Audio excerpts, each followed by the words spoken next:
The vast expanse of space stretched before Lyra Solaris as she gazed through the reinforced viewing port of Titan Prime.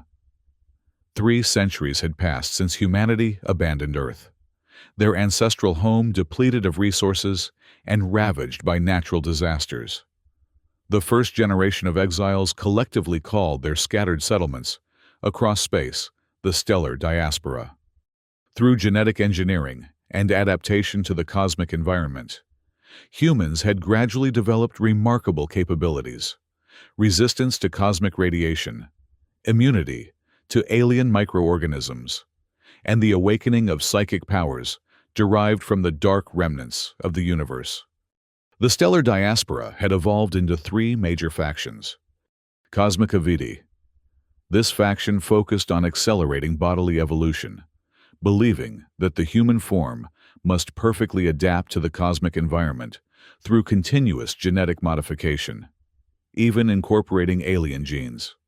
Scion Zenith. Adherents pursued the development of psychic abilities, tapping into the potential of cosmic consciousness and direct connection with the intergalactic consciousness field. Primor Ethos. The conservative faction opposed excessive genetic manipulation, founded on the belief that preserving the original human essence was essential to maintaining humanity. In this divided world, Lyra Solaris had carved out her place. At 27, she worked as a genetic engineer and biologist for Cosmica Vitae, born and raised on Saturn's moon, now known as Titan Prime. Her abilities included seeing gene traces when interacting with biological samples and tactile permeation into xenogeneic bodies. Lyra carried 2 opposing genetic lineages: pristine Earth genetics from her mother, a Nebula origin native, and hybrid Titanian genes from her father. This duality placed her in a perpetual state of dual migration, never fully belonging to either world. The year was 2573, year 573 of the stellar diaspora calendar. Spring had come to the artificially regulated climate of Titan Prime, where Lyra conducted her research at the Cosmic Biolab. That evening changed everything. While analyzing alien genetic data from plant samples collected on Telluria, Lyra discovered something unprecedented: traces of proto-human genetics. It was a viable genetic embryo belonging to an original human species, untouched by any controlling modifications. This discovery could overturn the foundational theories of both Cosmica Vitae and Primor Ethos. If such original genes still existed, it suggested that modern humans had either evolved or mutated too drastically. Were Earth's original ancestors actually more intelligent or adaptable than current humans? Lyra knew immediately that Cosmica Vitae would want to splice this Viabiant sample to rewrite ancestral code, enhancing physical capabilities. Meanwhile, Primor Ethos would publicly condemn such interference, accusing Cosmica Vitae of betraying humanity. To verify the authenticity and prevent catastrophic consequences, Lyra decided to transport the embryonic gene sample to the genetic sanctum on Titan Prime, where only the most respected scientists had authorization to conduct in-depth testing. But she wasn't the only one interested in the sample. Primor Ethos had dispatched gene wraiths to assassinate senior researchers and prevent testing. Lyra's team became the targets of a deadly hunt. The Horizon Station authorities locked down the warp gates. A Primor Ethos special unit, posing as loyal Cosmica Vitae members, was closing in to capture Lyra. Time was running out. "Jackson, we need to move," Lyra whispered into her comm device, her fingers trembling slightly as she secured the Viabiant sample in a specialized containment unit. "They've found us." "Already working on it," came the swift reply from Jackson Merrick, her technical expert. At 30, the freelance hacker and equipment specialist had no allegiance to any faction. "Meet me at Docking Bay 7 in 15 minutes. I've accessed their security protocols." Lyra glanced at Dr. Celine Eridani, a 45-year-old expert in primordial genetics, who was hastily packing essential equipment. Beside her, 23-year-old Amara Saul, a nebula origin descendant with microorganism consciousness control abilities, monitored the lab entrance. "We'll use the old Eternum X1 test vessel," Dr. Celine explained, her voice steady despite the danger. "Jackson has forged credentials to get us past the Primor Ethos checkpoints." Before they could leave, Lyra needed to make one crucial stop. "I need to access my personal lab first," she said. "I have to back up all my xenogeneic research data and viabiant fragment patterns." "That's too risky," Amara objected, her eyes wide with concern. "The special units could be anywhere." "I'll be quick," Lyra promised. "Meet you at the docking bay." The corridors of Titan Prime's research wing felt unnaturally quiet as Lyra made her way to her personal laboratory. Her gene sense tingled, detecting unfamiliar presences nearby. Ducking into a service corridor, she narrowly avoided a patrol of security personnel with distinctive Primer Ethos genetic markers hidden beneath their Cosmica Vitae uniforms. Reaching her lab, Lyra swiftly downloaded all her research onto a quantum storage crystal, adding the critical viabiant fragment patterns. As she finished, alarms blared throughout the facility. "Attention all personnel. Security breach in Sector 7. Lockdown procedures initiated." Lyra's heart pounded as she slipped out through a maintenance shaft, making her way toward the docking bay. The facility had erupted into chaos. Through the transparency panels, she glimpsed Dr. Celine being confronted by Primer Ethos operatives. A genetic weapon discharged, and Celine collapsed.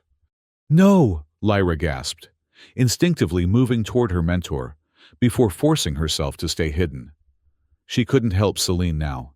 The mission had to continue. At Docking Bay 7, Jackson had infiltrated the security team, hacking the Anchorage vault codes. When Lyra arrived, breathing heavily, he quickly pulled her inside the Eternum X1. "Where's Celine?" Amara asked, her face falling as she read Lyra's expression. "They got her," Lyra said, fighting back tears. "We have to move now, or her sacrifice means nothing." Jackson initiated the launch sequence, and the Eternum X1 detached from Titan Prime, its engines igniting as they curved away from Saturn's massive moon, heading toward Horizon Station, the only gateway to Telluria and the Warp Network. As they approached Horizon, Lyra detected an alert on the communications array. "The Horizon Sentinel security system has identified the viabiant's frequency," she reported grimly. "They're issuing an emergency lockdown." Sure enough, the station's docking control denied their approach. "Eternum X1, your docking request is denied due to technical issues. Return to your point of origin immediately." "Technical issues. My cybernetic eye implant," Jackson muttered, his fingers flying across the control interface. "They're deliberately blocking us." A race against time began as Jackson battled the security network, attempting to create a backdoor access to unlock the docking gates. Minutes ticked by as a Primor Ethos pursuit vessel appeared on their sensors. "Gene Wraiths incoming," Amara warned, monitoring the external scanners. 3 minutes to intercept." Lyra found herself torn. Should she send a portion of the sample to Cosmica Vitae in exchange for protection, or maintain secrecy, planning to reveal the discovery to the entire stellar diaspora herself, accepting the danger? The weight of scientific responsibility clashed with concern for her companion's safety. "I've got it!" Jackson exclaimed suddenly. The security barrier flickered, creating a momentary gap in the magnetic field. "Hold on!" The Eternum X1 surged forward, slipping through the barrier and into the warp gate, just as the Gene Wraith vessel opened fire. Space distorted around them as they entered the warp stream, hurtling toward Telluria. Telluria greeted them with breathtaking vistas, a newly formed world with a climate resembling Earth's early Permian period, dense tropical forests, vast wetlands, and oxygen-rich atmosphere. The planet teemed with diverse flora and fauna. Considered by Cosmica Vitae to be the embryo of humanity's future, ready for environmental experimentation, Lyra and her team transported the gene sample to the Arboretum Biochemical Testing Subdivision, a glass castle nestled in Genesis Cluster Valley, under the supervision of Professor Alden Kerr, Cosmica Vitae's chief scientist. Upon arrival, they discovered Professor Alden had mysteriously disappeared, and the laboratory was locked down. All previous genetic data had been wiped from the systems. "Something's wrong," Lyra said, examining the sealed entrance to the main lab. "The air molecules are disrupted." As if responding to her observation, the atmosphere around the Arboretum suddenly fluctuated, manifesting a dual light phenomenon, twin auroras forming in the blue sky, reportedly signaling the awakening of primordial consciousness. "We need to find Alden," Lyra decided. "Amara, come with me. Jackson, monitor the perimeter." Lyra and Amara snuck into the underground bunker, discovering Professor Alden handcuffed in a security vault. The elderly scientist looked haggard, but relieved to see them. "Thank the stars you've come," he said hoarsely. "Last night, Primer Ethos sent a gene commando unit to the Arboretum. They've taken control of the systems. I managed to steal the source code data and hide the proto-human sample in a secret vault." "Why would they?" Lyra began, but a commotion from above interrupted her. They hurried back upstairs to find Jackson engaged in combat with a tall, imposing man. Vince Ergon, a 38-year-old high-ranking Primor Ethos operative and biological assassination specialist, had ambushed them. Vince wielded a modified virus weapon aimed at Professor Alden. "Step aside," he commanded. "This virus is designed to eliminate anyone carrying primordial traces." "You can't do this," Lyra protested, positioning herself between Vince and Alden. "This discovery belongs to all humanity." "You've been blinded by your genetic arrogance," Vince snarled. "You think splicing genes makes you superior? You've betrayed your ancestors." His words struck Lyra deeply.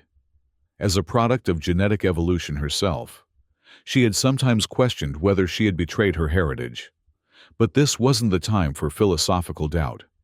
Lyra grabbed a handheld laser from a nearby workstation, firing at the virus container in Vince's hand. The virus destabilized, but some particles escaped toward them. Professor Alden pushed Lyra aside, taking the brunt of the exposure. "No!" Lyra cried as Alden collapsed, his body rapidly deteriorating from the genetic attack. With his dying breath, Alden gripped Lyra's hand. "Take the sample to Elysium," he gasped. "The Geneothion of Scion Zenith. They can analyze it with psychic abilities. Trust no one else." His eyes glazed over as life left him. Lyra's original plan to meet with Cosmica Vitae leadership now lay in ruins. They had to change course for Elysium. Jackson seemed troubled by this development, wary of being manipulated by both factions. "How do we know Scion Zenith won't just use this for their own agenda?" he questioned. "We don't," Lyra admitted. "But Alden gave his life for this sample. We owe it to him to follow his final wish." They returned to the Eternum X1, plotting a course through the dead zone between warp gates, a region where complex psychic energies interfered with mechanical control and mental stability. As they traversed this dangerous territory, Amara began experiencing disturbing dreams of ancestral spirits, advising Lyra to choose the path of primordial preservation. This created internal conflict between Amara and Lyra. Were they right to continue pushing forward? "The voices tell me we're making a mistake," Amara confessed, her eyes haunted. "They say we should let the past rest." "Are they your voices, or someone else's?" Lyra asked gently. "Remember, Primer Ethos has psychic infiltrators." Before Amara could respond, a violent cosmic storm engulfed their vessel, damaging the light shield system. Jackson had to separate the reactor core manually to maintain minimal propulsion, saving the ship from collision with planetary debris. After temporary repairs, they finally reached Elysium, a planet renowned for the intellectual religion of Scion Zenith and revered as the Stellar Temple. Elysium existed within the arc of twin suns, its landscape ethereal and mythical. plains bathed in mindspark, silverwood forests emitting consciousness, reflecting rays. The otherworldly beauty took their breath away as they descended toward the central psychic complex. Lyra expressed her desire for Scion Zenith to read the prime signals hidden within the sample. But High Overseer Orontelis, the 52-year-old spiritual leader of Scion Zenith, harbored doubts. He feared the sample might trigger collective psychosis among the population. He proposed that Lyra undergo the 3 Veil trials to prove her spirit was pure enough for decoding. The Via Beyond contains memories that could shatter minds unprepared to receive them, Oron explained, his voice resonating with psychic undertones. The Veil trials will determine if you are a suitable conduit. The first challenge, the Veil of Clarity, required Lyra to enter a side chamber and confront her ancestral memories. Inside, she witnessed her mother dying at the Nebula Origin Research Station, whispering, "Don't lose your essence, Lyra." The emotional pain nearly overwhelmed her, but Amara's psychic music helped her find peace and pass through. The second challenge, the Veil of Unity, forced Lyra to merge consciousness with a collective entity, the combined soul of generations of exiles, to sense the gene flow through time. Here, she glimpsed a dark future. If Cosmica Vitae continued genetic interference, humans would transform into a species without soul. She struggled between scientific responsibility and humanistic duty. The final challenge, the Veil of Destiny, presented Lyra with a vision of the cosmic eye that asked, "Do you have the courage to choose between preserving the past and building the future?" Lyra faced a momentous decision. Continue extracting the primordial sample to regenerate ancestral genes, or destroy it to prevent all disruption? Lyra made her choice. She believed humans deserved the chance to prove their worth. The primordial sample should be revealed publicly, but with a collaborative roadmap involving all 3 factions to prevent genetic warfare. The Interfaction Conference convened at the Grand Psi Hall on Elysium. Lyra presented the complete data, the intact primordial gene sample, and in vitro modification results, showing the Via Beyond contained a primordial memory field. If activated, it could restart never-before-accessed neural connections, potentially revolutionizing the social structure of the stellar diaspora. The reactions were immediate and intense. Primor Ethos, represented by Vince Ergon, accused Lyra of being a traitor to humanity, demanding immediate destruction of the sample. Cosmica Vitae welcomed the discovery, insisting on taking control of the sample for experimentation, determined to re-establish the original species. Scion Zenith shared concerns. Activating the primordial sample could disrupt collective consciousness, reverting humans to their primitive state and losing progressive awareness. However, they recognized a door of harmony, hoping to use psychic powers to control the activation process. Conflict erupted when Vince Ergon summoned his Gene Wraith Squad, who stormed the Grand Psi Hall, firing gene stunners to neutralize Lyra. Cosmica Vitae deployed psi barriers to protect their main speaker, but simultaneously activated a gene wave system that threatened to detonate the dangerous sample's genetic network. Lyra fought against both genetic weapons and psychic pressure. She used her ability to sense primordial remnants in the sample to temporarily control the gene wave chaos, preventing total extinction throughout the conference area. The conference had become a battlefield with 3 sides in fierce opposition. The psi stabilizer systems were destroyed, disrupting the atmosphere. Lyra risked approaching the podium, but multiple gene lock systems attempted to neutralize her hand. In a desperate move, Lyra activated her full gene sense capability. She triggered the prime life spark of the sample while simultaneously connecting her brain to the collective space, creating a temporary dual field. In that instant, the entire auditorium fell silent as attendees suddenly visualized ancient Earth, hearing ancestral whispers, "Don't lose each other." The Gene Wraith forces hesitated when primordial memories flooded their consciousness, their eyes clouding, unable to continue their attack. Cosmica Vitae realized this wasn't merely a battle over genes, but also about consciousness itself. After this moment of psychic connection, the atmosphere in the Grand Psi Hall settled. Each participant seemed to glimpse their ancestral portrait, recalling Earth's origins. Lyra made a commitment. The people of the stellar diaspora must embark on a remembrance journey, acknowledging the past without dwelling in nostalgia, while looking to the future, building civilization on a pluralistic foundation: genetics, spirituality, and tradition. The immediate consequences were significant. Primor Ethos was forced to withdraw, facing heavy pressure from the community for their violent conspiracy. Cosmica Vitae suspended all experiments with the primordial sample. They established the Gene Concord Pact, collaborating closely with Scion Zenith to control future genetic variations.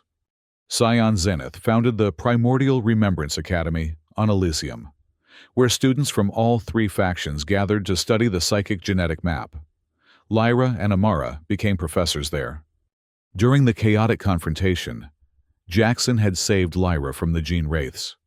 They recognized their genuine love, but Lyra wished to dedicate time to the greater mission, while Jackson voluntarily stayed to support teaching and develop Psi-Gen security systems. 1 year later, the stellar diaspora achieved its first steps in the Unified Memory Project. Lyra became a symbol of the Starborn generation, humans who evolved while preserving their humanity. She published her research on genetic concordance, connecting Earth's spiritual awareness with intergalactic consciousness. Telluria was renamed Neoterra, a model planet for harmony between technology and nature. The first group of Starborn residents migrated there, preparing for environmental restoration. In the final scene, Lyra stood atop the Remembrance Spire on Elysium, gazing at the twin suns blending purple light in the sky. She reflected on her mother's words. Humanity isn't just about genes, but about soul. The perspective pulled back, revealing fleets of bioships beginning their journey, carrying primordial genes, spiritual knowledge, and future technology to every remaining corner of the stellar diaspora. The future remained open, but this time, the path forward was shaped by past, present, and hope for the future. Starlight danced across the reinforced viewing port as Lyra Solaris gazed out at the rings of Saturn. The sprawling research complex of Titan Prime hummed with activity behind her, its glass domes and metallic spires rising from the icy surface of Saturn's largest moon. After 3 centuries of exile from Earth, humanity had spread across the solar system and beyond, creating what the first generation called the stellar diaspora. Lyra's reflection stared back at her. High cheekbones, amber eyes with the characteristic luminescence of titanium gene modification, and the subtle neural interface nodes at her temples that marked her as a genetic engineer. At 27, she had already earned a reputation as one of Cosmica Vitae's most promising researchers. Analyzing sample TL397, Lyra dictated to her lab system as she placed a containment unit on the examination platform. The transparent container held a small fragment of plant tissue collected from Telluria, a recently discovered Earth-like planet at the edge of human-explored space. Her fingers tingled as she activated her gene sense, the specialized neural pathways that allowed her to perceive genetic structures through touch. It was one of many adaptations humans had developed since leaving Earth, either through deliberate engineering or as a response to cosmic environments. Standard xenoflora patterns detected, she continued, watching as the genetic map projected above the sample.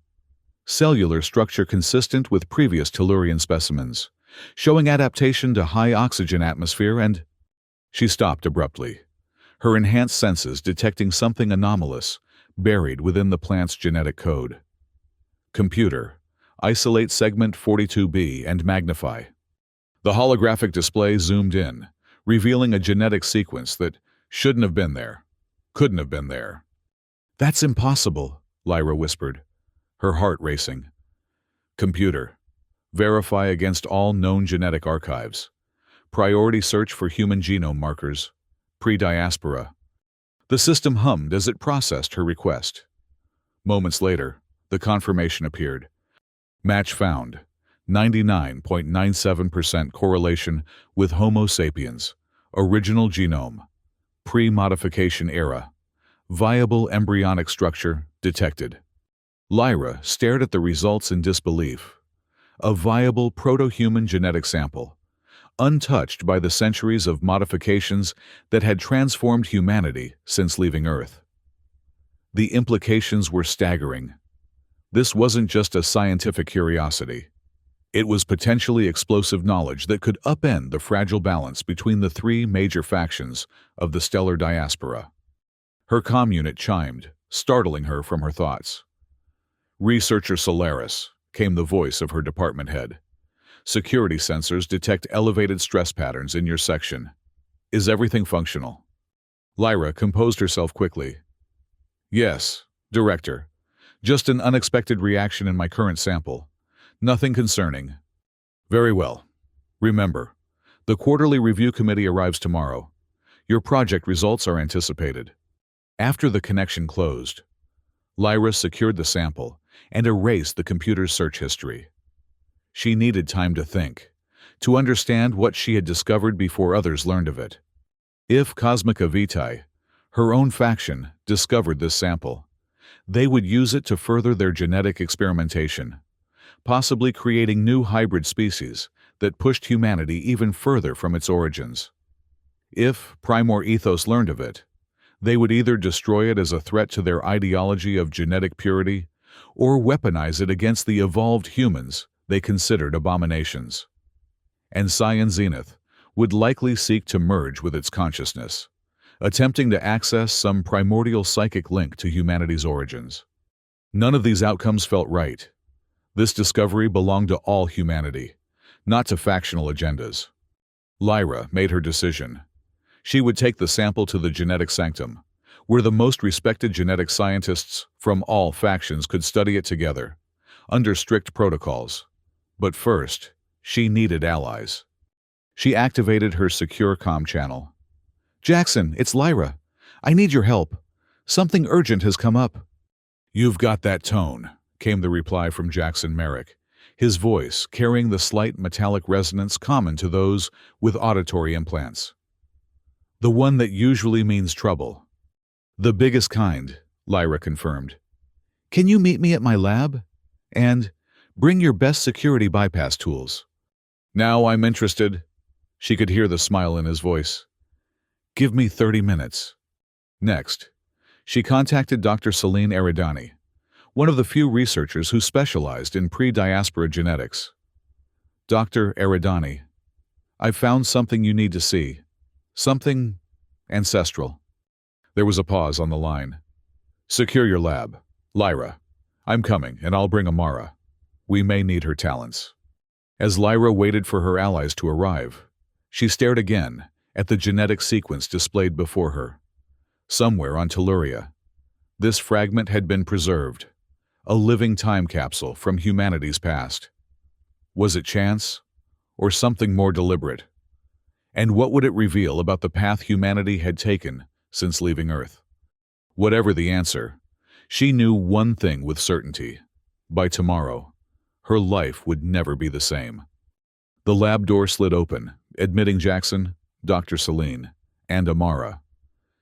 Their expressions told Lyra they understood the gravity of her summons. "Show us," Dr. Celine said simply. Lyra activated the display. "I've found our ancestors." The security alert came just before midnight, echoing through the corridors of Titan Prime's research wing. Lyra and her companions had spent hours analyzing the sample, confirming its authenticity, and discussing their options. The decision to transport it to the genetic sanctum had been unanimous, but implementing that plan would be far from simple. "They know," Jackson said, checking his portable security scanner. "Primor Ethos agents have infiltrated the facility. They're posing as Cosmica Vitae security personnel." "How did they find out so quickly?" Amara asked, her eyes wide with concern. They must have informants in the system, Dr. Selene replied grimly. Our genetic discoveries are always monitored, officially for factional harmony. In reality, it's espionage. Lyra carefully placed the sample in a specialized containment unit designed to mask its genetic signature. We need to reach Docking Bay 7. Jackson has prepared the old Eternum X1 test vessel. It's outdated enough that its systems won't automatically report to Central Control. I've forged credentials that should get us past the initial checkpoints, Jackson added. But we'll need to move fast. Once they realize the sample is missing, every exit will be locked down. Before we go, Lyra said, I need to access my personal lab. There's research data I can't leave behind. Despite protest from the others, Lyra insisted. The information in her private lab could help contextualize the proto-human sample, particularly her work on xenogenic integration. While the others prepared the escape vessel, she would make the detour alone. The corridors were eerily quiet as Lyra made her way through the facility, using service passages to avoid the main thoroughfares. Her gene sense alerted her to approaching guards, their modified genetic signatures marking them as Primor Ethos operatives despite their Cosmica Vitae uniforms. She ducked into a maintenance alcove, holding her breath as they passed. Reaching her personal lab, Lyra quickly downloaded her research data onto a quantum crystal matrix. Years of work on xenogenic adaptation and integration, potentially vital for understanding how the proto-human sample had survived on Telluria. As she finished, alarms blared throughout the facility. On the security monitors, she saw armed personnel converging on the lab where she had discovered the sample. She had escaped just in time. Making her way toward Docking Bay 7, Lyra heard commotion ahead. Peering around a corner, she saw Dr. Selene confronted by Primor Ethos agents. Before she could intervene, one of the agents fired a genetic disruptor. Dr. Selene collapsed, her body convulsing as the weapon attacked her modified genetic structure. Lyra suppressed a cry, forcing herself to remain hidden. She couldn't help Selene now, not without sacrificing the mission and the sample. With a heavy heart, she continued toward the docking bay. Jackson had infiltrated the security team, using his hacking skills to create a diversion. When Lyra arrived, he quickly pulled her inside the Eternum X1, where Amara waited anxiously. "Where's Selene?" Amara asked, her face falling as she read Lyra's expression. "They got her," Lyra said, fighting back tears. "The Primor Ethos agents. They used a gene disruptor." "Then we make sure her sacrifice wasn't in vain," Jackson said firmly, initiating the launch sequence. "Strap in. This isn't going to be a smooth departure." The Eternum X1 detached from its docking clamps, thrusters engaging as they curved away from Titan Prime.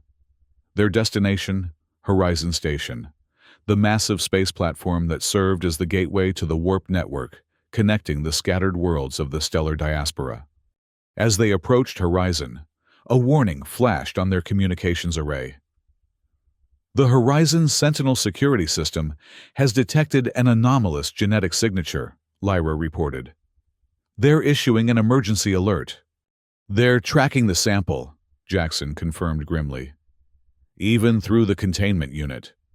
Sure enough, Horizon's docking control denied their approach.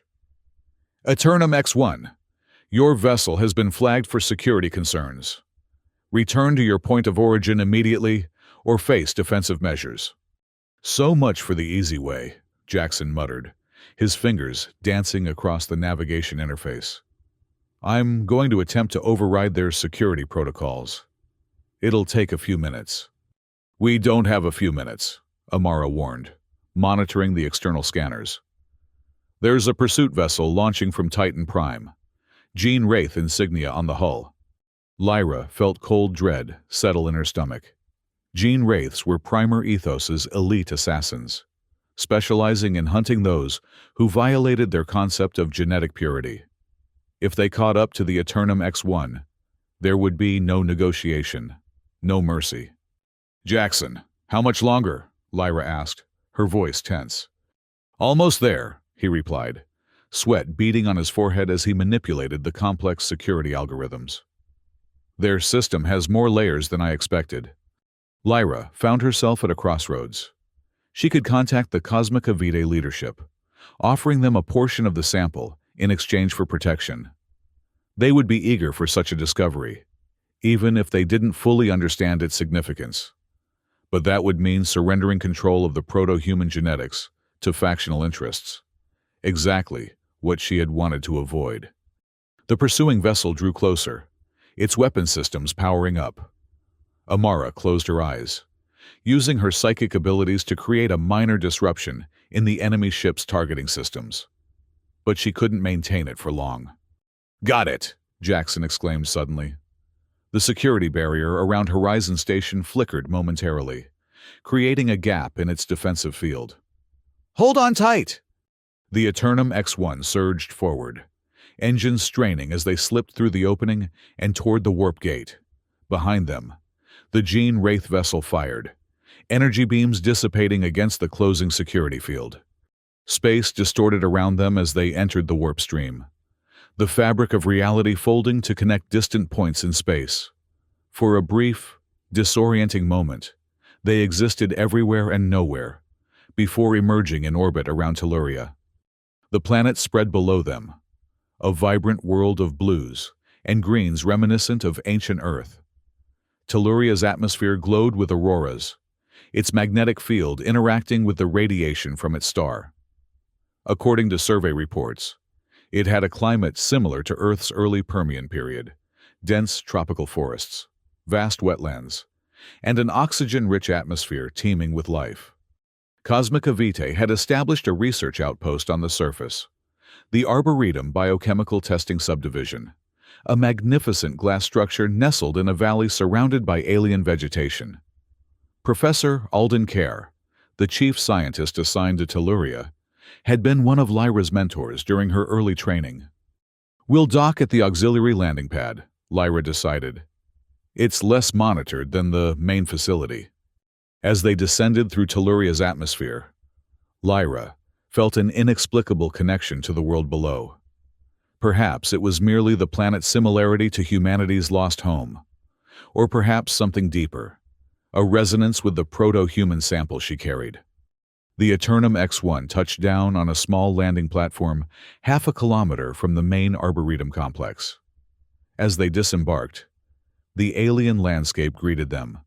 Towering fern-like plants swayed in the breeze, while small flying creatures darted between luminescent flowers that pulsed with bioluminescent rhythms. "It's beautiful," Amara whispered, her psychic senses opening to the planet's unique energy patterns. "There's a consciousness here, old and deep." "Let's hope it's friendly," Jackson commented, checking his equipment. "The main facility appears to be on minimal power." "That's odd." Lyra frowned. "The Arboretum should be fully operational. Something's wrong." They approached the glass structure cautiously. The magnificent building, designed to blend harmoniously with the surrounding environment, stood eerily silent. Its transparent walls, normally alive with interior lighting, were dark and lifeless. "The security protocols are active," Jackson reported, scanning the entrance. "But they've been reconfigured. This isn't standard Cosmica Vitae security." "Can you get us in?" Lyra asked. Jackson nodded. "Give me a few minutes." While he worked on bypassing the security system, Lyra and Amara surveyed the surrounding area. The air felt charged, molecules vibrating with unusual energy patterns that Lyra's enhanced senses detected. Suddenly, the sky above the Arboretum shimmered, twin auroras forming despite the daylight, curtains of green and blue light dancing across the azure expanse. This dual light phenomenon wasn't in any of the reports about Telluria. "Amara, what do you sense?" Lyra asked, watching as the psychic closed her eyes in concentration. "Awakening," Amara replied, her voice distant. "Something old stirring. It feels like recognition." Before Lyra could question her further, Jackson called out, "I'm in, But you're not going to like what I found. The entrance slid open, revealing the Arboretum's main atrium. The space, designed to showcase Telluria's native flora in a controlled environment, was in disarray. Several specimen containers had been smashed, their contents removed or destroyed. The central computer terminal showed signs of forced access. All the data has been wiped, Jackson reported, examining the system. Someone did a complete purge of the genetic database. Where's Professor Alden? Lyra wondered aloud. And the rest of the research team? There. Amara pointed to a faint trail of blood leading toward a service elevator. Someone's hurt. They followed the trail to the elevator, which descended to the underground levels of the facility, areas not mentioned in the official schematics Lyra had studied. The doors opened to reveal a reinforced laboratory complex hidden beneath the public research areas. Cosmica Vitae's secret projects, Jackson murmured. Why am I not surprised? They moved cautiously through the underground facility until they reached a secure vault. Through its transparent door, they could see Professor Alden Kerr, handcuffed to a support beam. The elderly scientist looked haggard, his lab coat torn and stained with blood. Jackson quickly bypassed the lock, and they rushed to Alden's side. Despite his injuries, the professor's eyes lit up with recognition. "Lyra," he rasped, his voice weak. "You shouldn't have come. It's a trap." "What happened?" Lyra asked, as Amara used her limited medical knowledge to assess his wounds. "Primor ethos," Alden explained, wincing as he shifted position. "They sent an elite unit last night. They've taken control of the facility's systems. They're looking for something they believe we discovered." Lyra exchanged glances with her companions. "The proto-human genetic material," she said. "I found traces of it in a plant sample from Telluria. But how did they know?" "They've had suspicions for months," Alden replied. "My team discovered similar traces in soil samples. We've been studying them secretly, trying to understand how human genetic material could have reached Telluria. I managed to hide our primary sample before they captured me." A noise from above interrupted their conversation. Someone had entered the underground facility. "Hide," Alden urged. "It's too late for me, but you must take what I've found. There's a hidden compartment behind the molecular scanner. The access code is 7294 Earth origin." Jackson helped Lyra and Amara conceal themselves in an adjacent storage room, just as heavy footsteps approached. Through a small observation window, they watched as a tall, imposing man entered the vault. Vince Ergon, the notorious Gene Wraith commander, whose reputation for ruthless genetic purism had spread throughout the stellar diaspora. "Professor Alden." Vince's voice was coldly pleasant. "I see you've had visitors. How inconsiderate of them to leave you still bound." "What do you want, Vince?" Alden asked wearily. "You've destroyed my research, captured my team. There's nothing left." "On the contrary," Vince replied, producing a small device from his pocket. "We both know you've hidden the proto-human sample. My sources at Titan Prime inform me that one of your former students, Lyra Solaris, has discovered similar material. Now she's here, which cannot be coincidence." He activated the device, which projected a holographic image of DNA strands. This modified virus is designed to target anyone carrying primordial genetic markers, or those who have been in contact with the sample. It will systematically destroy their modified genetic structure, returning them briefly to a pure state before death. Poetic, don't you think? Alden's face paled. "You're insane. That virus could have unforeseen consequences on Telluria's ecosystem. A necessary risk to prevent the abomination you and your kind would create." Vince replied dismissively. "Now, where is Lyra Solaris?" Before Alden could respond, Lyra stepped out of hiding. She couldn't let the professor sacrifice himself further. "I'm here," she said, drawing Vince's attention. "And you're right. I found proto-human genetic material in a Tellurian plant sample. But you're wrong about our intentions." Vince turned, his cold eyes assessing her. The famous Lyra Solaris, genetic prodigy of Cosmica Vitae, half nebula origin, half titanian hybrid, a living embodiment of the genetic corruption we oppose. His words stung more than Lyra expected. As a product of genetic evolution herself, she sometimes questioned whether she had betrayed her human heritage. But this wasn't the time for doubt. "This discovery doesn't belong to any faction," she insisted. "It belongs to all humanity. It's our shared heritage." "Heritage?" Vince laughed bitterly. "Your kind abandoned heritage when you started playing gods with a human genome. You're no longer human, just experiments that escaped the lab." In a swift motion, he raised the virus device toward her. Jackson emerged from hiding, tackling Vince from the side. The device flew from his hand, skidding across the floor. Amara rushed to retrieve it, but Vince recovered quickly, drawing a gene stunner from his belt. "Stay back," he warned, the weapon humming with lethal energy. Lyra grabbed a laser cutter from a nearby workbench, aiming it at the virus container. "Drop the weapon, or I'll destroy your virus."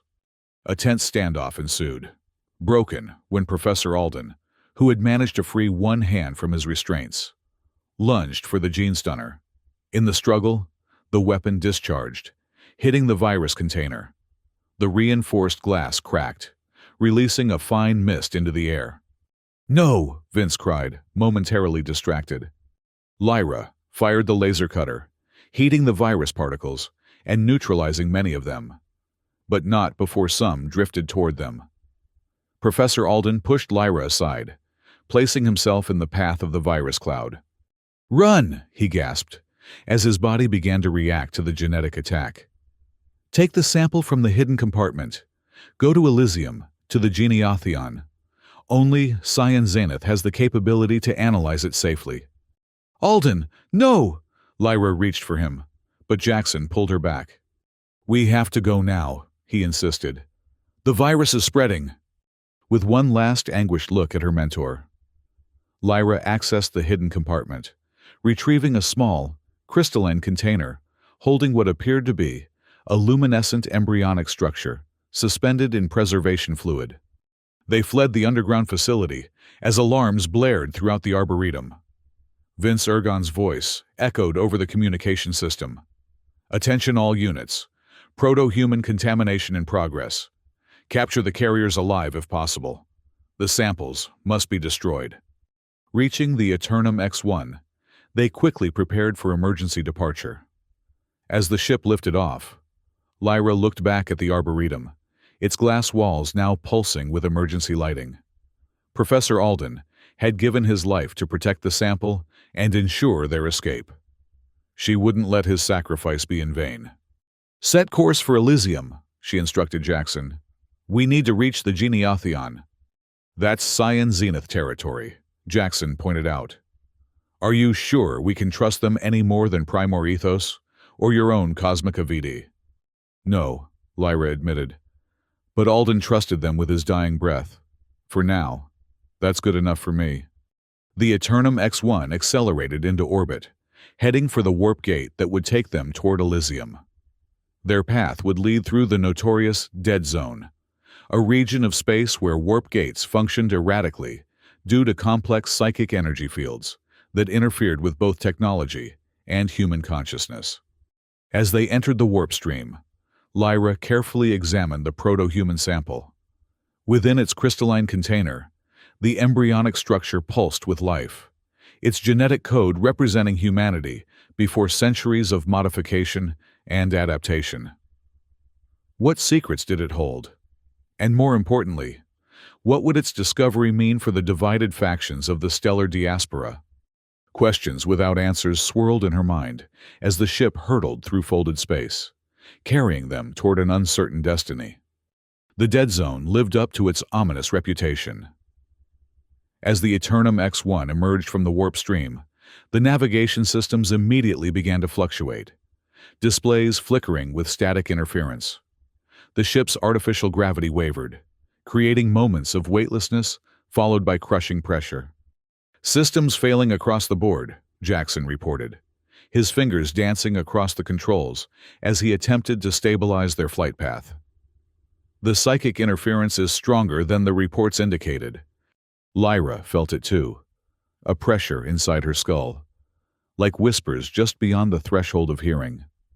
Her gene sense tingled uncomfortably, detecting anomalies in her own genetic structure as the dead zone's energy fields interacted with her modified DNA. Amara seemed to be suffering the worst effects. The young psychic sat rigid in her seat, eyes unfocused, a thin trickle of blood running from her nose. "Amara!" Lyra moved to her side, concerned. "What's happening?" "Voices," Amara whispered, her voice strained. "So many voices. Ancestors. They're trying to speak through the veil." "It's the psychic energy field," Lyra explained, trying to ground her friend in reality. "It's affecting your abilities, making you more receptive to ambient psychic phenomena." "No," Amara insisted, gripping Lyra's arm with surprising strength. "These are real. The voices of our ancestors. They're warning us. Warning you. Lyra." "Warning me about what?" "The path you've chosen.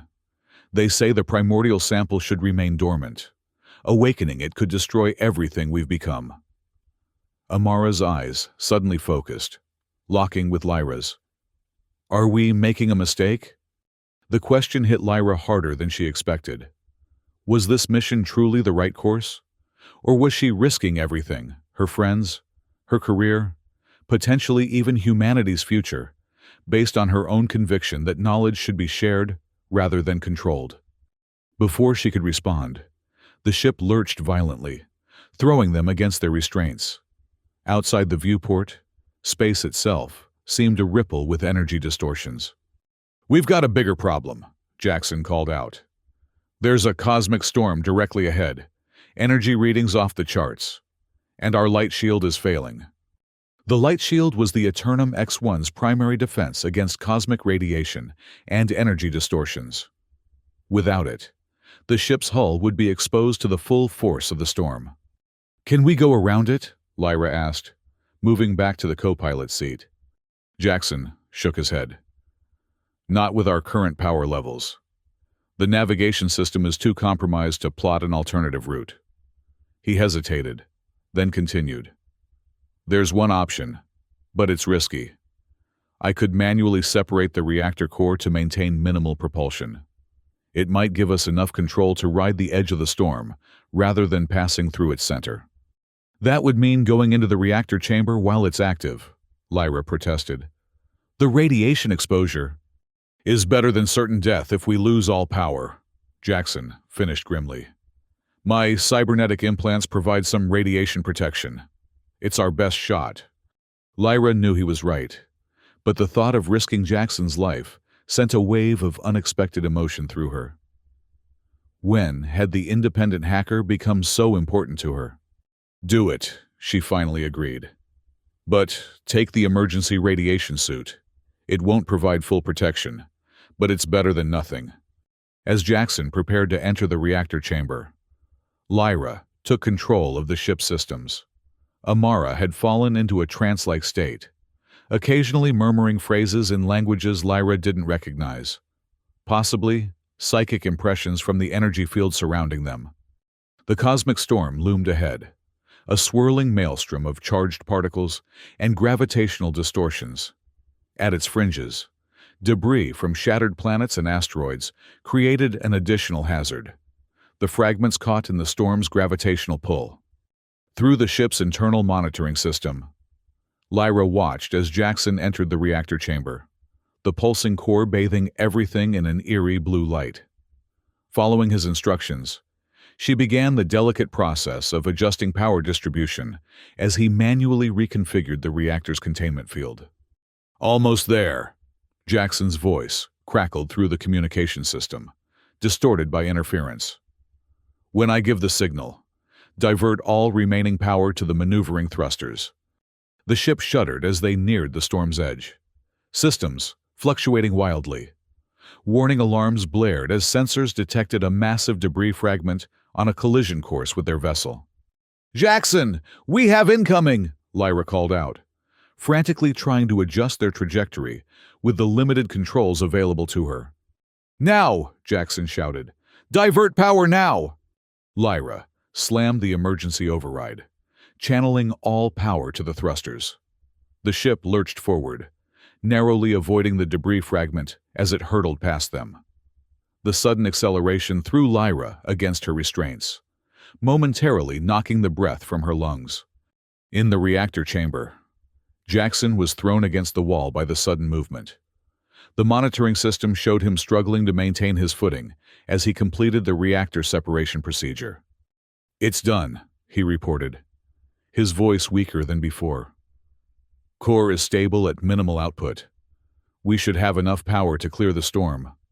The Eternum X-1 limped along the storm's periphery, systems gradually stabilizing as they moved away from the worst of the interference. Lyra breathed a sigh of relief as Jackson emerged from the reactor chamber, removing his helmet to reveal a pale, sweat-streaked face. "You did it," she said, helping him to a seat. "Are you all right?" "Nothing a few days of anti-radiation treatment won't fix," he replied with a strained smile. "How's our course?" Lyra checked the navigation system, which was now functioning with reasonable accuracy. "We're back on track for Elysium. Estimated arrival in 17 hours. And Amara?"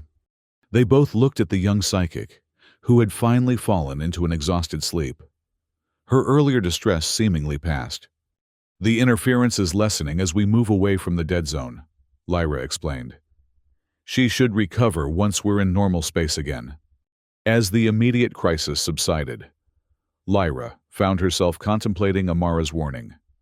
Were the ancestral voices merely hallucinations caused by the psychic interference, or something more significant? The proto-human sample remained secure in its containment unit, apparently unaffected by the dead zone's energy fields. Yet, Lyra couldn't shake the feeling that there was more to this discovery than genetic archaeology. "What will we find on Elysium?" Jackson asked, seeming to read her thoughts. "I don't know," Lyra admitted. The Geneatheon is Scion Zenith's most sacred institution, part research facility, part spiritual center. They study the connection between genetics and consciousness in ways that neither Cosmica Vitae nor Primer Ethos fully understand or accept. "And you think they can help us understand the sample?" Professor Alden believed so. He said only they have the capability to analyze it safely.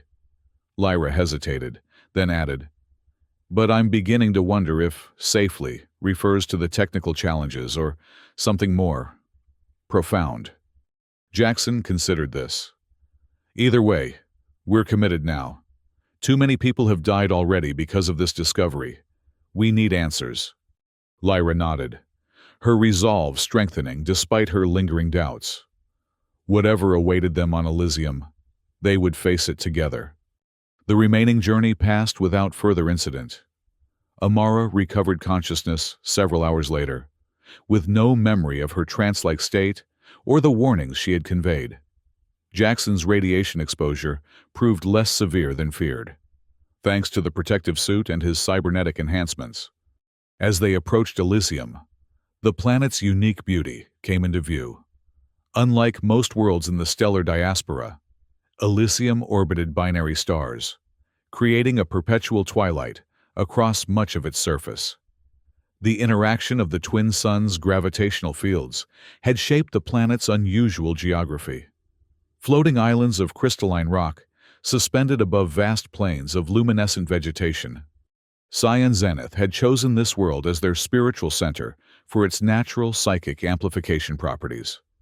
The planet's rare mineral composition created what they called consciousness resonance, a natural enhancement of psychic abilities that made Elysium ideal for their pursuit of mental and spiritual evolution.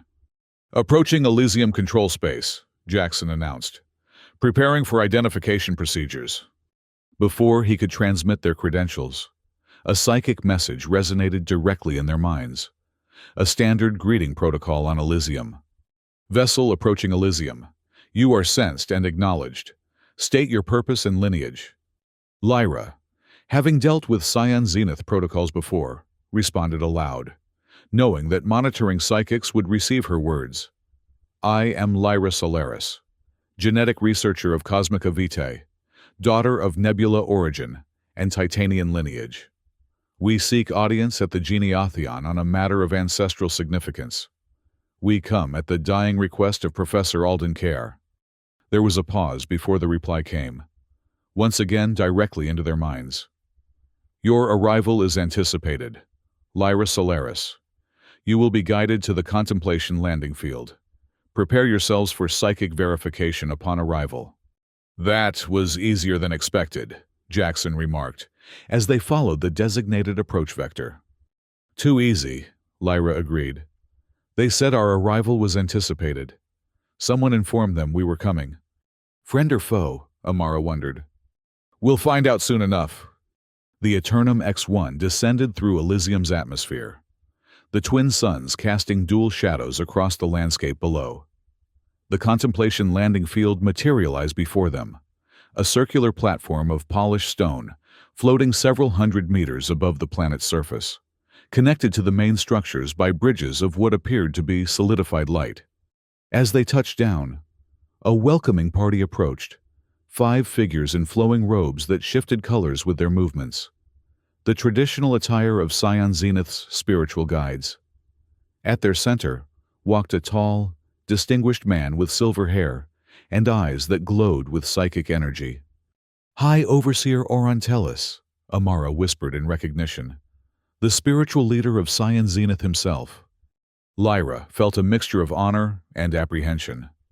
For the High Overseer to personally greet them suggested either great respect or grave concern. They disembarked, the Elysium air immediately enveloping them in its unique sensation, a subtle vibration that resonated with the nervous system, heightening awareness and mental clarity. Lyra Solaris, Orontelis's voice was melodious, carrying psychic undertones that conveyed meaning beyond the words themselves. Your journey has been difficult. We felt the disturbance in the dead zone. High Overseer, Lyra bowed respectfully. Thank you for receiving us. As I communicated, we come at the request of Professor Alden Care, who gave his life to protect what we carry. The proto-human genetic sample. Oron nodded. News of its discovery has reached us through various channels, both physical and psychic. Such a finding resonates across the consciousness spectrum. Then you understand its importance, Lyra said. Professor Alden believed the Geneotheon could analyze it safely, revealing its secrets without factional bias. Oron's expression grew serious. The sample you carry is more than genetic material, Lyra Solaris. It contains what we call the primordial memory field, imprints of consciousness from humanity's distant past. If improperly accessed, it could trigger collective psychosis among our people, disrupting the delicate balance we've established since leaving Earth. Are you refusing to help us? Jackson asked, tension evident in his voice. No, Oron replied calmly. But we must proceed with extreme caution. The sample cannot simply be analyzed like common genetic material. Its consciousness aspects must be approached through the proper psychic protocols. He turned his gaze back to Lyra. Before we can proceed, you must undergo the 3 veil trials to prove your spirit is sufficiently attuned to serve as a conduit for the primordial memories. Veil trials? Lyra questioned. Ancient psychic tests that assess one's connection to ancestral consciousness, Amara explained, her Nebula origin heritage giving her knowledge of Scion Zenith traditions. They're usually reserved for those seeking the highest levels of psychic initiation. Why me specifically? Lyra asked. Amara has stronger psychic abilities. Because the sample has already begun bonding with your consciousness, Oron explained. From the moment you discovered it, a connection was established. The sample's memory field recognized something in your genetic pattern, perhaps your dual heritage of old Earth and new evolution. You are, in essence, a bridge between what humanity was and what it has become. Lyra felt the weight of this revelation settle upon her. She had sensed a connection to the sample, but had attributed it to scientific curiosity, not a psychic bond. "What do these trials involve?" she asked, making her decision. "I'll do what's necessary to understand the sample properly." Oron nodded approvingly. "The trials will begin tomorrow at dawn. Tonight, you will rest and prepare in the contemplation chamber. Your companions may remain as observers, but cannot intervene once the trials begin." As the High Overseer led them toward the magnificent crystalline structures of the Geniotheon, Lyra found herself wondering what she had committed to. The sample secure in its container seemed to pulse in response to her thoughts, as if eager to reveal its secrets, or perhaps to reclaim its place in human consciousness after centuries of evolutionary divergence. The contemplation chamber provided to Lyra and her companions was a marvel of psychic architecture. Walls of semi-transparent crystal that shifted in response to the occupants' emotional states, creating a soothing environment tailored to individual needs. Comfortable resting platforms adjusted their contours automatically, while soft, ambient light mimicked the gentle glow of Elysium's twin suns. "This is how Scion Zenith treats all their guests?" Jackson wondered, examining the room with professional curiosity. "No wonder they have the reputation for being the most hospitable faction." "Only their important guests," Amara corrected, already settling into a meditative posture on one of the platforms. "This chamber is designed to prepare Lyra's mind for the Veil trials. The psychic resonance patterns are calibrated to enhance mental clarity and emotional stability." Lyra placed the containment unit holding the proto-human sample on a central pedestal, where it pulsed with soft luminescence. "What exactly should I expect from these trials?" she asked Amara. Knowing the young psychic's nebula origin heritage gave her insight into Scion Zenith traditions.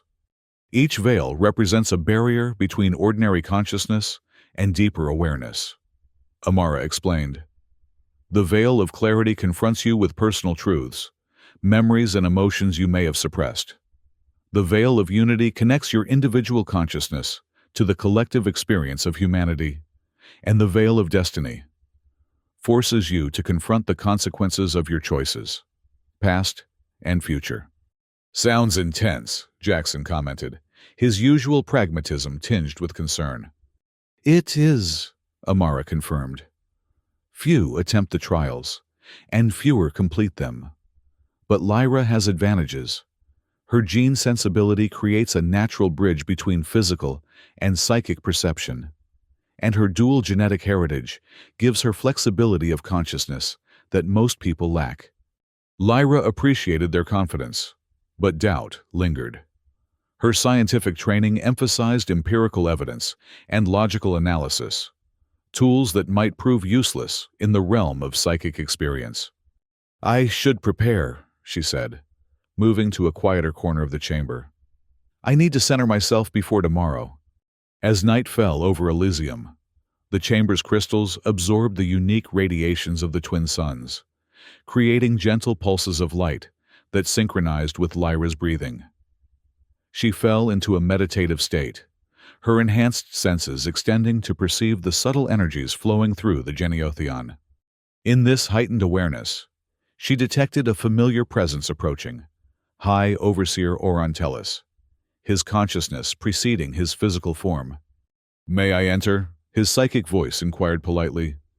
"Yes," Lyra responded, both aloud and mentally. The chamber's entrance dissolved, allowing Oron to step inside. He carried a small crystal vial containing luminescent fluid. "A final preparation for your trials," he explained, offering her the vial. "This essence of Mind Spark will strengthen your psychic barriers without enhancing abilities you haven't naturally developed. It provides protection, not advantage." Lyra accepted the vial cautiously. "Is such protection necessary?" "The Veil trials can be overwhelming for those not born to psychic lineage," Oron admitted. "Especially the Veil of Unity, where consciousness boundaries dissolve. This essence will ensure you retain your sense of self throughout the experience. After a moment's consideration, Lyra consumed the luminescent liquid. It tasted of nothing, yet everything. A paradoxical sensation that seemed to clarify her thoughts while expanding her awareness. "There is something else you should know," Oron continued, his tone grave. "Primor Ethos agents have been detected in our outer settlements. They seek the proto-human sample, and they know you have brought it to Elysium." "How?" Lyra asked, alarmed. "We were careful to conceal our destination." "Information flows through many channels in the stellar diaspora. But do not fear. Elysium's psychic defenses are formidable.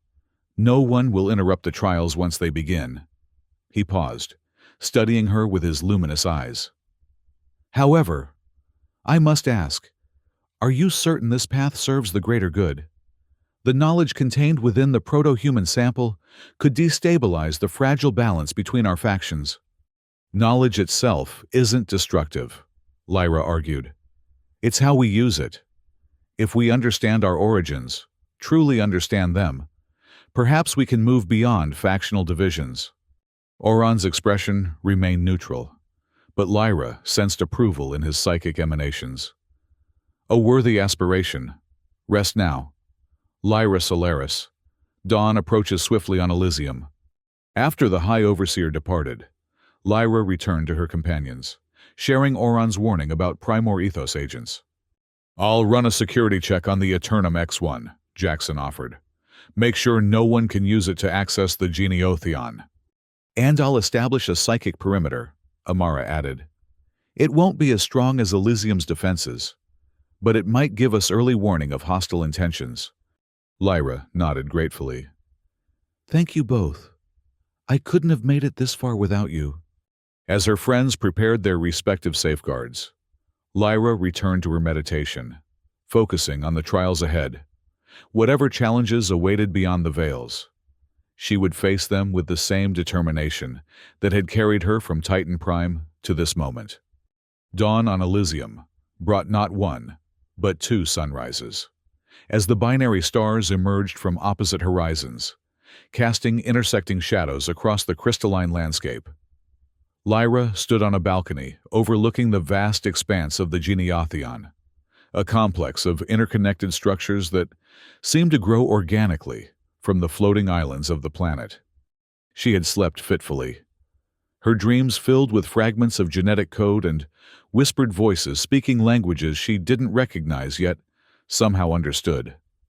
The Mindspark essence had integrated with her system, creating a subtle glow beneath her skin that matched the ambient light of Elysium. "It's time," Amara said, joining her on the balcony. The young psychic had adorned herself with traditional nebula origin meditation symbols, painted in luminescent ink across her temples and hands. "The Scion Zenith Elders are gathering for the ceremony." Jackson appeared behind them, his expression concerned but supportive. "I've secured the ship and set up monitoring systems around our quarters. If anyone tries to access the sample while we're at the trials, we'll know immediately." Lyra appreciated his practical approach to their security, balanced against Amara's spiritual preparation. Together, they represented the dual aspects of human evolution, technological advancement and psychic development, that had emerged since leaving Earth. "Let's go," Lyra said, straightening her posture and centering her thoughts. "Whatever happens in these trials, remember that our goal remains the same: to understand the proto-human sample and ensure its knowledge benefits all humanity, not just one faction." High Overseer Oren Tellus awaited them in the central sanctum, a vast circular chamber whose domed ceiling reflected the twin suns' light in mesmerizing patterns. Around him stood 12 Scion Elders, their robes shifting between deep indigo and vibrant purple as they maintained the psychic field that would facilitate the trials. "Lyra Solaris," Oron greeted her formally. "Are you prepared to face the veils?"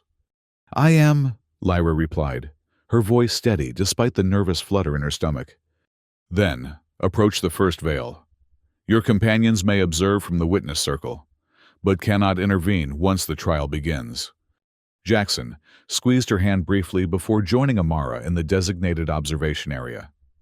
Lyra stepped forward onto a circular platform at the center of the chamber, where a shimmering curtain of energy had begun to form, the veil of clarity. The first veil reveals what you have hidden from yourself, Oren explained. To pass through, you must acknowledge these truths without denial or resistance. Taking a deep breath, Lyra stepped into the shimmering energy field. Immediately, the sanctum disappeared, replaced by a familiar scene from her past. The research station on Nebula Origin where her mother had worked as a genetic preservation specialist. The memory was vivid, more real than any dream or simulation. Lyra saw herself as a child, sitting beside her mother's medical pod as the older woman's life ebbed away. Victim of a containment breach that had exposed her to ancient Earth pathogens preserved for study.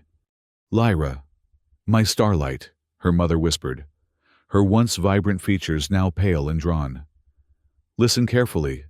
The path ahead will ask you to choose between what you are and what you might become. I don't understand, Mother, young Lyra replied, tears streaming down her face. Humanity stands at a crossroads. We can transform ourselves until nothing of our origins remains. Or we can remember what made us human in the first place. Her mother's hand trembled as she reached out to touch Lyra's cheek. Don't lose your essence, Lyra.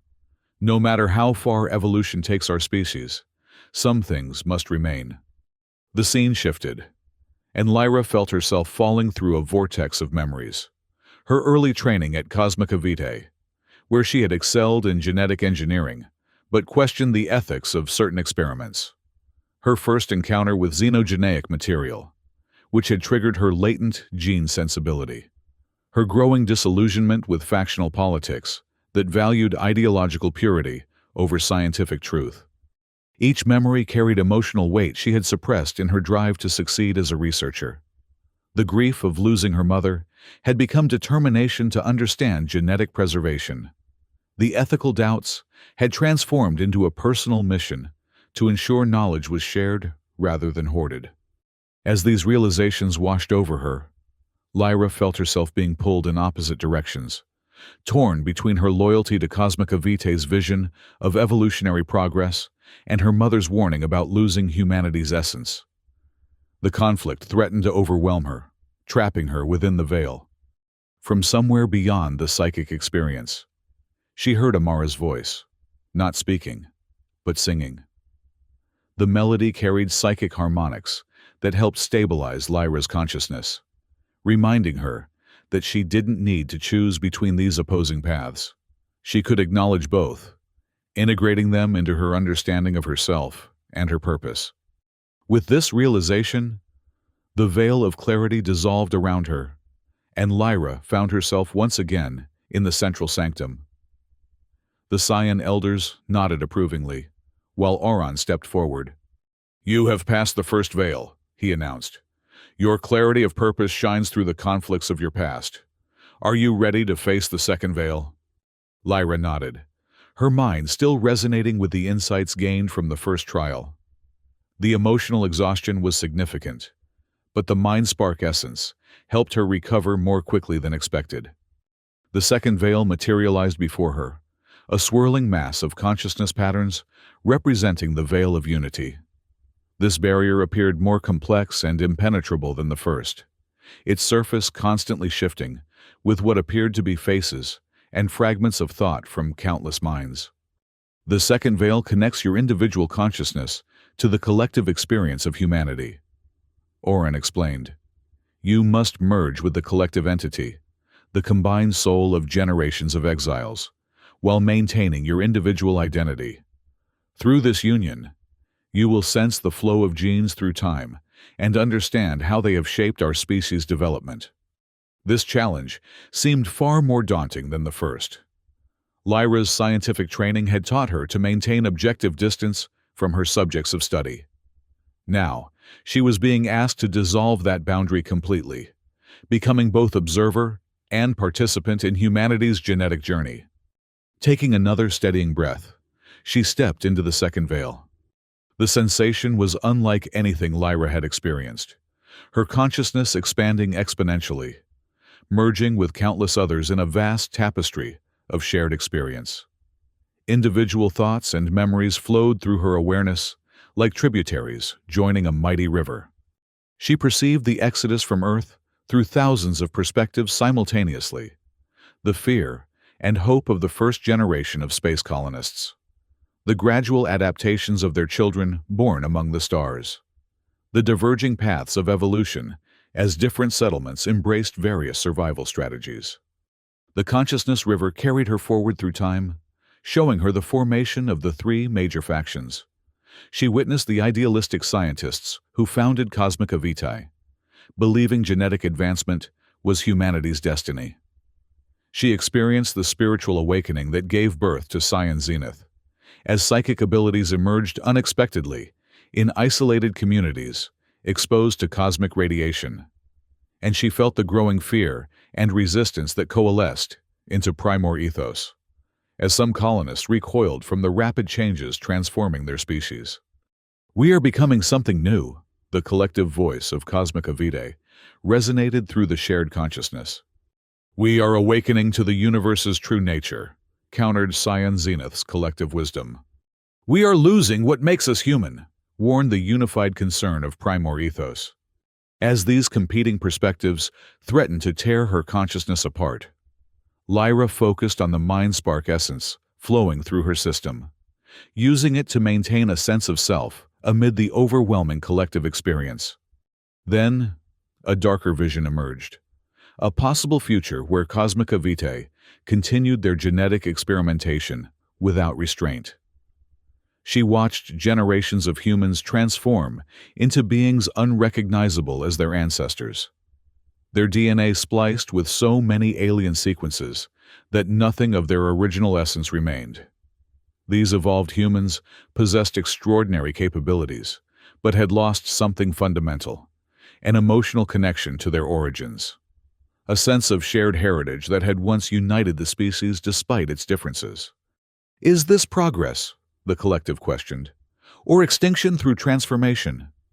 The question resonated deeply with Lyra, echoing her mother's dying warning. If humanity changed so completely that nothing of its original nature survived, was it still humanity at all? Yet stagnation meant certain death in the harsh environment of space. Evolution was necessary, but perhaps it needed guidance rooted in understanding of humanity's origins. This realization helped Lyra navigate the competing perspectives swirling through the collective consciousness. She didn't need to choose between preserving the past and embracing the future. She needed to ensure that evolution proceeded with awareness of what made humans distinctly human. With this understanding, Lyra began to disentangle her consciousness from the collective, retaining the insights gained while reclaiming her individual identity. The veil of unity gradually dissipated, returning her to the central sanctum. She found herself on her knees, physically exhausted but mentally illuminated. The Scion elders exchanged glances, seemingly impressed by her performance. Even Oron appeared somewhat surprised. "Few maintain such clarity of self within the second veil," he remarked. "Your dual heritage serves you well, Lyra Solaris." "It wasn't just my heritage," Lyra acknowledged, rising to her feet. "It was understanding that we don't have to choose between past and future. We can carry our essence forward as we evolve." Oron nodded thoughtfully. "A wisdom that has eluded many. But now comes the most challenging trial, the Veil of Destiny." The final veil materialized, different from the previous two, where they had been curtains of energy. This appeared as a massive eye formed of swirling cosmic light, its pupil a gateway to possibilities beyond normal perception. The Veil of Destiny forces you to confront the consequences of your choices, Oron explained. You will see potential futures branching from this moment, the results of different decisions you might make regarding the proto-human sample. You must choose one path, with full awareness of what you are accepting and rejecting. Lyra glanced toward Jackson and Amara in the witness circle. Their expressions reflected concern and encouragement in equal measure. Drawing strength from their support, she turned back to face the cosmic eye. "I'm ready," she declared, stepping forward into the final trial. The eye engulfed her consciousness, propelling her into a kaleidoscope of possible futures. Unlike the previous veils, which had shown past and present, these visions held the unstable nature of potential realities, wavering at the edges, details shifting as different factors influenced their unfolding. In one future, she saw herself surrendering the sample to Cosmica Vitae. They utilized its pristine genetic code to create enhanced humans with unprecedented capabilities, but in the process, triggered a civil war with Primor ethos. Millions died as gene weapons targeted specific genetic markers, tearing apart the fragile unity of the stellar diaspora. In another timeline, she destroyed the sample to prevent conflict, only to watch humanity splinter further without the unifying knowledge it contained. The factions grew more extreme in their isolation, eventually becoming distinct species, unable to interbreed or even communicate effectively. A third path showed her collaborating with Cyan Zenith exclusively, using their psychic abilities to access the primordial memory field while keeping the physical sample contained. This created a psychic renaissance, but left those without psychic abilities, particularly those aligned with Cosmica Vitae and Primor ethos, feeling marginalized and resentful, eventually leading to violent suppression of psychic individuals. Each possible future contained both promise and peril, benefits and catastrophic costs. No single path offered an ideal outcome, and the weight of choosing pressed upon Lyra's consciousness with crushing force. "Must I choose between these flawed futures?" she questioned the cosmic eye. "Is there no path that unites rather than divides?" The eye's pupil dilated, revealing a new possibility, more fragile than the others, harder to perceive.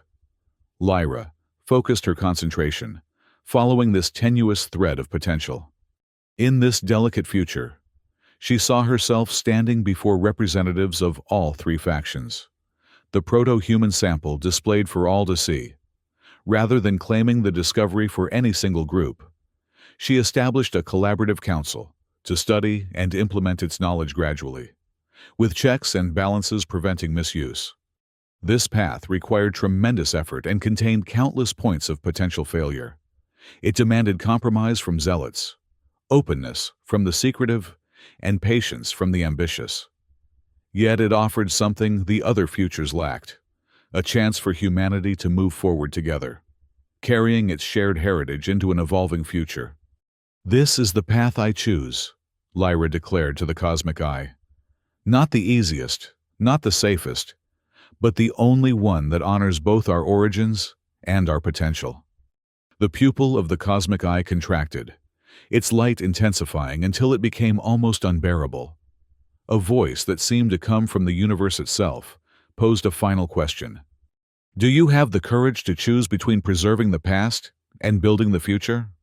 Lyra recognized the question's false dichotomy, the exact division that had splintered humanity into competing factions. "I reject the premise," she answered firmly. "I choose to preserve the past by building a future worthy of it. Humanity deserves the chance to prove it can evolve without losing its essence." The cosmic eye blinked once, and the veil of destiny dissolved around her. Lyra found herself once again in the central sanctum, but something had changed. The proto-human sample, which had remained in its containment unit during the trials, now pulsed with increased luminescence, as if responding to her decision. The Cyan elders had fallen silent, their expressions reflecting awe and concern in equal measure. Orin stepped forward, his psychic aura flickering with complex emotions. "You have passed all three veils," he announced. "More than that, you have discovered a path we had not foreseen. The primordial memory field within the sample has responded to your choice, recognizing you as a suitable conduit for its awakening." "What does that mean?" Lyra asked, suddenly aware of a new connection forming between herself and the sample, a resonance that transcended her gene sensibility. "It means we must proceed immediately with the next phase." Oron replied, "The sample is becoming increasingly active. If we do not properly channel its awakening, the consequences could be severe." Jackson and Amara rushed to Lyra's side, supporting her as the exhaustion of the trials threatened to overwhelm her. "You did it," Amara whispered, her psychic abilities sensing the change in Lyra. "The sample has chosen you." "We need to convene representatives from all factions," Lyra insisted, focusing despite her fatigue. "As soon as possible. The path I saw, it requires cooperation from everyone." "Already in motion," Oren confirmed. "Your trials have not gone unnoticed. The Cosmic Nexus has been monitoring your progress, and word has spread throughout the stellar diaspora. Representatives from Cosmica Vitae arrived on Elysium 2 hours ago, and even Primor Ethos has requested safe passage to attend what they're calling the Primordial Disclosure." "That was fast," Jackson commented suspiciously, almost as if they were waiting for this moment. "The discovery of proto-human genetic material resonates across all levels of existence," Oron explained. "Physical, psychic, even temporal. Some among our seers predicted this convergence decades ago." "Then, we need to prepare," Lyra said, straightening her posture with renewed determination. "If representatives from all factions will be present, we need to ensure the sample is properly secured and the presentation environment is neutral."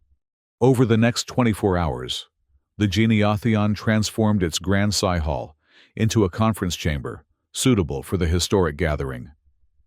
Lyra worked closely with scientists from all 3 factions to prepare a comprehensive presentation of the proto-human sample and its implications. The atmosphere was tense but hopeful as delegates arrived from across the stellar diaspora.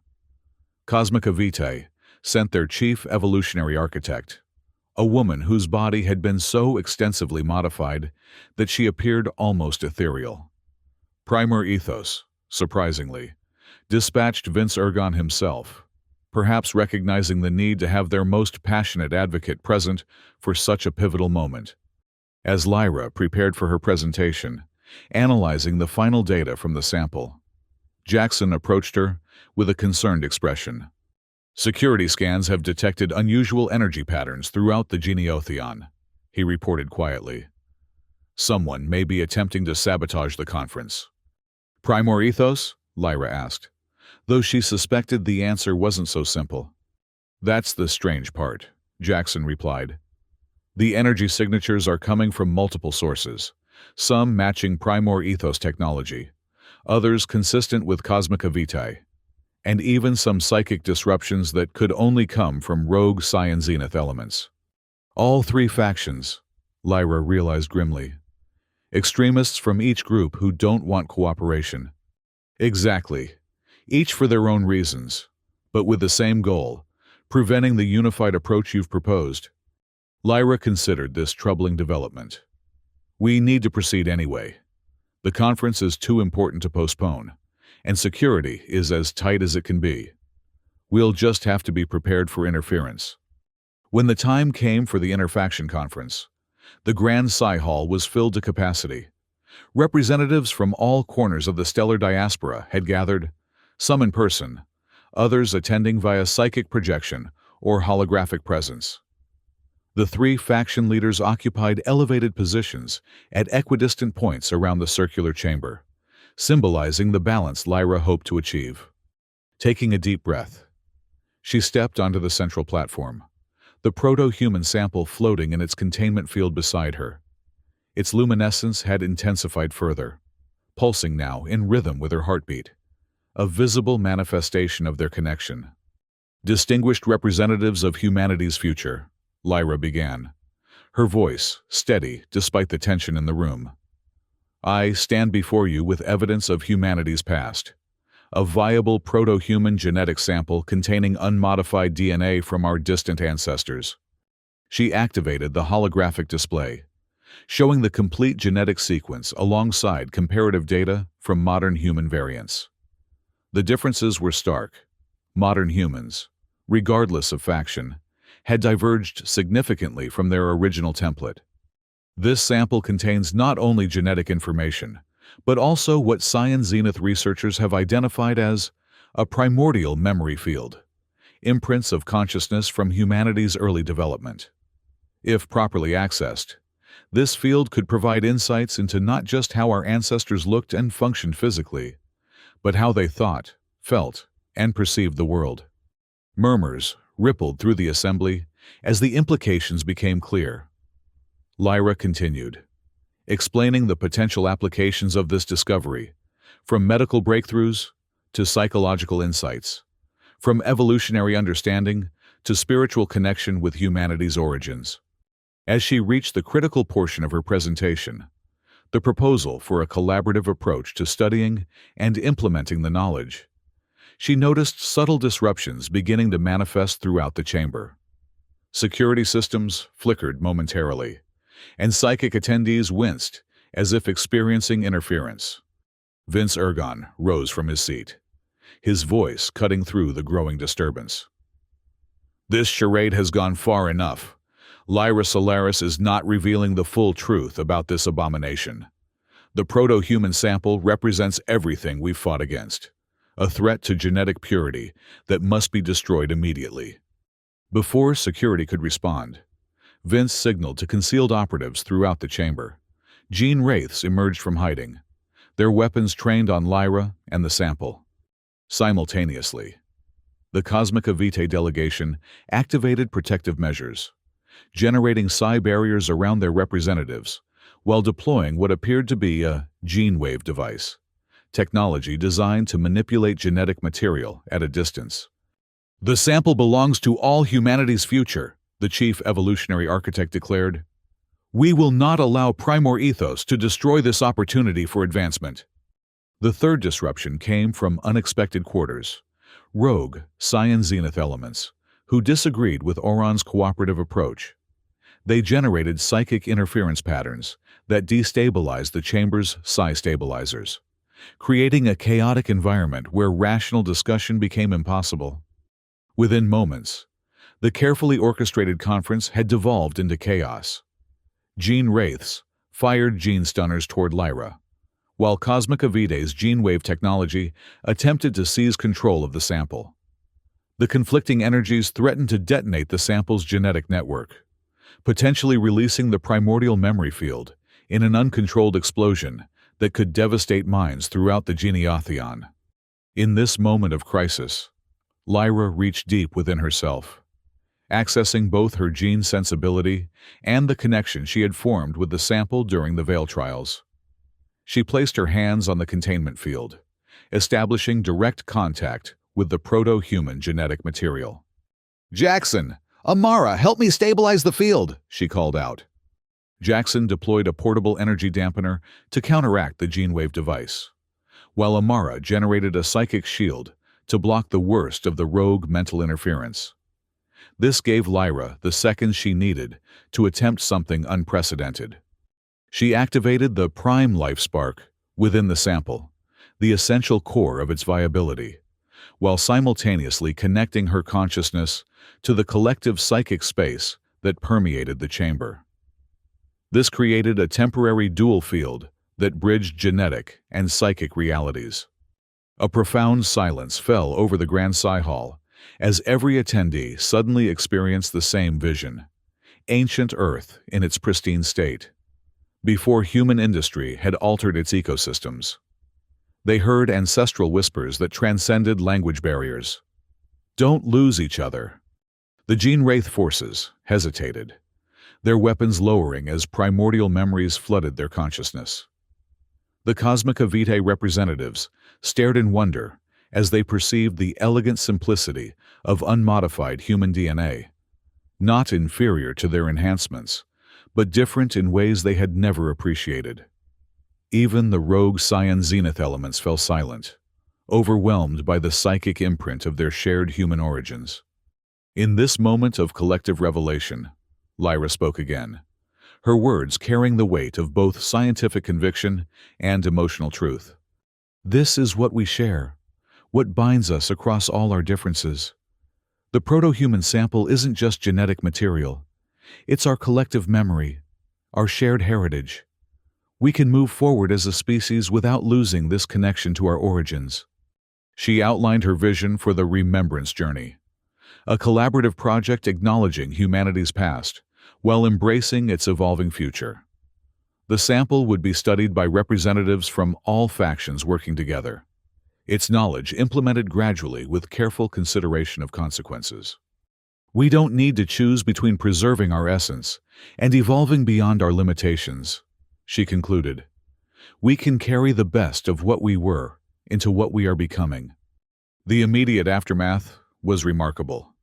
Primor Ethos, represented by a subdued Vince Ergon, withdrew their opposition, facing intense criticism from moderates within their own faction for their violent tactics.